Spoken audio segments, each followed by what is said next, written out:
One more game in the day for PGC 2021 presented to you by Alienware and Toomey. And Cam, I gotta be real. I'm still mentally recovering from that last game, and I wouldn't be surprised if some of the players are as well. Yeah, that's going to give a great opening for Mad, who are just now arriving to the lobby to maybe find some early steam because, I mean, any Los Leones ending is going to be ridiculous. I think that one is going to be chalking, even the ending aside, it's going to be chalked probably up there with the Los Leones games in history as like the most players alive heading into the late game. I mean, maybe it's just recency bias. I don't know, but it's going to be a lot. But all these teams, they're pros. They're better than us. I should be able to brush all that stress and drama off and reset for this game. The fact that we're going back to Erangel, it's a new map, should help things in that regard. Yeah, there is still so much. Keep in mind, guys, while we do have one more match here, we still have tomorrow as well with 5 more. You're on the long day where we've got 6. So Mad coming into this one are going to get themselves Severny. They're going to have Unique that's going to be to the east of them, and Petrichor Road really far to the west, like halfway to Severny, really. With this playing path, pretty much anything circle-wise is on the table, but I don't know. We've been getting some pretty off-the-wall ones so far, and I'm curious to see, nope, that's just going to be a little bit more casual this time. Gen G runs right into VP, but looks like they are going to be able to get a little bit of a rotation around it. Here's the problem, though. Gen G has already stopped pretty close to this, so even if they choose to take this fight with VP, they have a secondary problem, as it's going to be GHD right back behind them. PO tries to go over a play, but he goes down!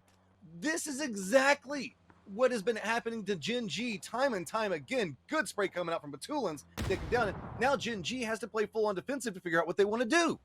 Little tenuous, rather. Oh, TSM shot in the back, bait, able to get the knock, but oh God!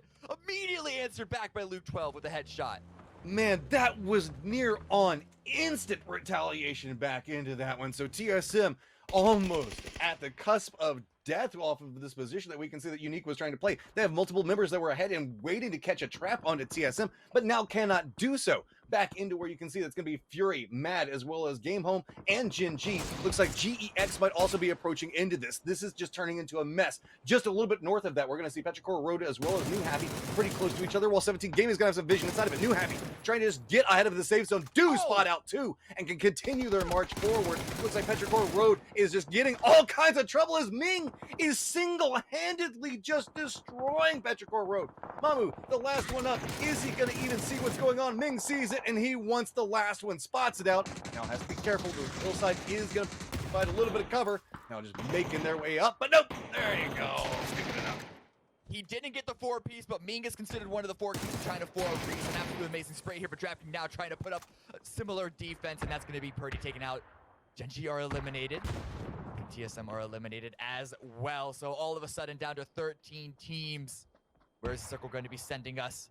Oath still holding down a central position, but will it stay center? Yes, it will. But all of the teams around the north, especially that northwest angle, are going to be coming along, flooding along to their position. I mean, half the lobby is in the northwest right now, and they're all going to have to move in the safe zone. It's just going to be a bloodbath of teams just being able to get secondary, tertiary fights in top of it. And everybody kind of has a read on this. You can see that's why nobody is moving. Mad doesn't want to move forward because they're aware of how many threats are in front of them. That's the problem, though, because Oath are center. They don't have a lot of cover. Grenades are flying on in. Kickstart. It's not looking great for him, but Adder does go down to 17. That's going to mean that Ghibli need to focus on multiple angles. They might have the high ground over Oath, but 17 have relative high ground over them. And Lambu is now on the push to try and alleviate this pressure from the north. This is just going to be the name of the game. Every single time somebody takes a fight, another team is just going to come up right back behind them. Or you don't even have to be taking a fight. In the case of Game Home, who has run, or actually New Happy, that is rolling right into the thick of what's going on there. KPIs also got themselves a friend and Unique that's been strolling around them for quite a while. GEX starting to make their move, coming up right back behind. Matt is going to be New Happy that does get eliminated as Ghibli does spot him out. Now then, 17 has decided to not go the Ghibli direction. It is instead compressing into where we see it's going to be Game Home and Fury and Mad and GEX. This is just ending up into an even bigger fight. 17 with Ghibli. They want to sweep this western edge. They want these kills. Damage onto Game Home. But now they need to push up. A little bit of smoke to cover their path. And now on the exact same side of the circle, but on the opposite end of things, GEX. Sweeping in from the south. the blue zone is here. These guys have no more time. You have to take your fights. You have to move. You have to do something. Mad Clan does get eliminated, but is it going to be enough to provide opportunities for other teams? GEX might say, okay, I don't want to have anything to do with this one anymore, but Fury is caught up. There's too many teams around. They have to try to make a play into it, and Fury, looking at him, coming in, spots out Game Home, has multiple members down. Now moving in. It's just going to be 3007. Already takes some damage and does go down. It's going to be the blue zone that hits him for the last little bit. But with that firefight, guess what? 17 Gaming and Gex, GEX both coming in right on top of this one, and there's nowhere for Fury to go. Being picked apart from two different angles. Inside has a ton of bullets coming at him. It's going to be Xenon that takes him down. Just one member up, but it's going to be 17 that spots him out. And so now, just two teams left. GEX and 17 over here now have vision on each other, while we have Team Liquid coming up from back behind. Running up to the north to try and pick Lambu up, and Xenon with an angle to keep 17 pinned down, or at least pushed away towards the north side. But Savior going down to Suju's going to make things a little more spicy here for GEX. 17 still having to contend with GEX positioning, as it's going to be Ghibli that's getting a little bit more of an idea. Team Liquid realizing the fact that they can do some work into this one. Little Ghost gets the damage on the other side of it. There's a couple long-range shots that are going to be coming to Ghibli, as well as getting flushed out from Oath at range, but not involved in this fight just quite yet. GEX, looks like they might a little bit long in the Molotov, but you got to admit, the arc is pretty close to try to go for Ghost. Does connect with the follow-up nade. GEX looking like they're managing to put in enough work to at least stall out 17, but keep in mind, Team Liquid is right back behind this. GEX, you have to make something. Yan Lee, there's so many people coming up from back behind you, and he's just going to go down. And now, what is Team Liquid going to do?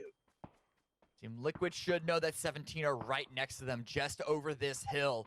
But with the blue zone coming in, they can't just full rush into this fight. A little bit of damage back and forth. Suju wants to stick onto this, and James with a very nice spray is going to drop him to the floor. 17 to respond. You can see him looping over to the west side with a teammate in tow. Grenade did not allow the revive to come on through. To Biza gets traded. Clip on low life has to be cautious, but you can see 17's moving away from this one. James, the forefront of it, saying, okay, maybe a little bit too risky. Gonna go ahead and start molotoving the trees. Not gonna connect with 17, but at least gonna make sure that they have a little bit more clearance on what's going on. That's because James wants to make the aggressive play. He's coming in. Little Ghost already down, looking into what's happening. Gotta be cautious on it. He goes down, but it's gonna be followed up by Clip. There's still two members up for Team Liquid, but they have to step away from it. They're a little bit hesitant on what's going on. 17 is already down and out, but they have to get these reses as fast as they can. So, now looking into the line up, as you can see, Toe just gets the res, but doesn't get time onto it. EB's trying to pick him up. That's going to be a little bit of damage he's going to receive, just narrowly staying ahead of the blue zone itself, and, I don't know, just decides to drop him. Say la vie, he's got to move forward. So, now, looks like Snakers is going to be able to get flushed out. Sonics, who still have multiple members up and been playing the opposite side of this hillside, now have the capability to see what's going on and be very involved in everything that's going to be happening. It's going to be a double up from two different teams, Team Liquid and Sonics, that do manage to take down Ghibli. KPI going to use the opportunity, as well as Kickstart, going for the res, seeing if maybe he can stabilize a little bit of what's going on with Oath, but there are just so many teams. 4 different teams looking in Oath's direction right now. How do they survive in a situation like this? Gets knocked. Zilzin still trying to deal as much damage as possible. His final shot, I thought took out a Visa, but no, it's just there to confirm Clib, and now it is only one member for Liquid remaining. 7 kills. But in this format, today, it does not matter. And now we're looking at Sonics as well as VIRTUS.PRO. Both of them been very, very quiet in the game, past few minutes at least, in position to try and win the whole thing. Be the last team of the day to punch their ticket into the weekly final. We have one more phase, and it's going to shift southeast. Sonic's going to go ahead and move in a little bit more, using their vehicles for cover. Oh, Kickstart gets the knock, and it should be a quick flush onto Mime. And Sonics do at least manage to make it in the safe zone and do a good job of lining up their vehicles to make that fortification very fast. Yeah, you might want to move the tires, make sure that there's a lot smaller of an angle to peek under it, or at least drop a bunch of smokes. But they know that now that they're in the circle, all the other teams on the south side are going to have to push through each other. You can see KPI taking a lot of damage. Balefrost gets dropped. Now there's only one member of Oath remaining in the center of the circle. Jafkin trying to get a revive onto Silson. Can he find the angle without getting discovered? I think Perfectus might want to go for a grenade finish here. Tosses it out. It looks like the distance might be a little bit to the side of it. Yep. Not going to connect, so should be able to get the res. Perfectix going to get vision on, but it's going to be H-Win that gets a follow-up knock into what's happening. DraftKings does manage to take down Perfectix, so VIRTUS.PRO not finding an easy path inside the safe zone by any means. Finally, Lou is going to connect with the grenade and take care of KPI, who've been a thorn in their side for so long now. Now, VP has to reset as Sonics is on the other side of it, and let's not forget about Kickstart. Looks like VP has to be very, very cautious. Both teams right along the edge right now. Oath's last member still starting to show himself over there, but does get spotted out. It's going to be Shrimsy that takes him down, and there we go. We're lined up into what is presently a 3v3, but let's go ahead and make that a 2v3 with 2 members now knocked on VP's side. Sonics a little bit closer towards the center of the safe zone, but it's just barely. VP's got their backs up against it, and I'd say Sonic's got about 5 feet to work with. VP using the rocks for cover, and it looks like they're still just trying to go for the res into it. Have to be cautious. Can't even go for the res. No! H-Win gets a sick angle yet again. Now it is all onto just BATULINS fighting up against multiple members of Sonics, but does get a knock. 2v1. Sonics looking the direction of BATULINS, and can he do it? Can he manage to fight his way through it? Or Sonics, who have been fighting tooth and nail to prove the fact that they deserve to make it to the finals, this is their H-Win, opportunity. He's actually going back into the blue, but it's not enough distance, so H-Win goes down, puts it to a 1v1. The blue is on BATULINS' back as well. Forced out to the open, but he's able to spin behind the cover of the tree. 1 HP remaining. Tiggleton is going for the highlight play in the vehicle, knows he has the health advantage. Runs in using the tree, gonna go ahead and deny out any form of information. It's just a peekaboo battle back and forth. BATULINS taking a lot of damage, but Tiggleton's just standing in the open. No fear coming out, has to make the switch over to a DMR, running around the outside of it, see if maybe he can tap into it, and hits the shot on the other side of it. It's gonna be BATULINS and VIRTUS.PRO that qualify, and I gotta say, that was a massive superstar performance coming up from BATULINS. Respect my mind, no doubt from last year. I pray my dick get big as the Apple Tower, so I can fuck the world for 72 hours.